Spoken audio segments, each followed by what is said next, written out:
Bwana Yesu asifiwe. Kwa majina niite Apostle Newton. Nimeokoka na mpenda Yesu sana kama mwokozi wa maisha yangu. Siku ya leo ningependa tujifunze jinsi ya mtu kujikomboa kutoka katika vifungo za uchawi na laana. Mtu utajikomboa aje mwenyewe binafsi? Maana maandiko inasema ya kwamba katika kitabu kile cha Yohana 3:16 inasema, kwa maana jinsi hii Mungu aliupenda ulimwengu hata akamtoa mwanae wa kipekee ili kwa yote yule anayemwamini ataokolewa.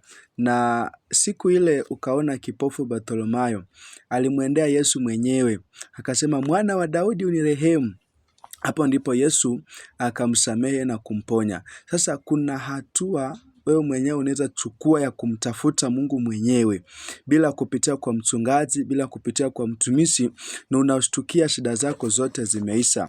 Basi ningependa tuende moja kwa moja katika kitabu cha 2 Chronicles 7:14. Kwa Kiswahili inaitwa Mambo ya Nyakati, mlango wa 14, mlango wa 7 mstari wa 14. Inasema ya kwamba ikiwa watu wangu walioitwa kwa jina langu watajinyenyekesha na kuomba na kunitafuta uso na kuziacha njia zao mbaya, basi nitasikia toka mbinguni na kuwasamehe dhambi yao na kuiponya nchi yao.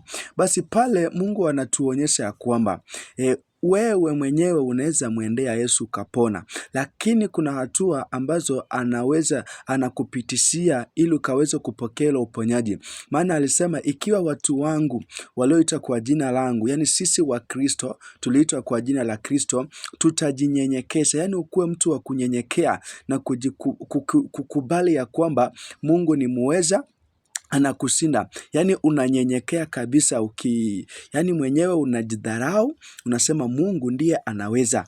Sasa hali ya kunyenyekea, anasema ikiwa watu wangu walioitwa kwa jina langu watajinyenyekesha na kuomba. Yani unanyenyekea tena unakuwa muombaji na kutafuta uso wa Bwana. Unahudhuria kanisa ibada, unatoa dhabihu, unatoa sadaka. Hiyo ni kutafuta Bwana uso wake. Halafu inaendelea pale ikisema ya kwamba na kuziacha njia zao mbaya. Yale matendo uliokuwa unafanya unajitenga nayo. Hasa andiko linasema basi nitasikia toka mbinguni na kuiponya nchi yao. Sasa Mungu atakusikia. Cha kwanza inafaa unyenyekee, ya pili ukaombe, ya tatu kaache zile njia mbaya, ya nne sasa ndio Mungu anaonekana kwa ajili ya kukukomboa na kukutoa katika zile vifungo za uchawi na laana. Hapo ndipo utaona ushindi wa ukombozi na urejesho hata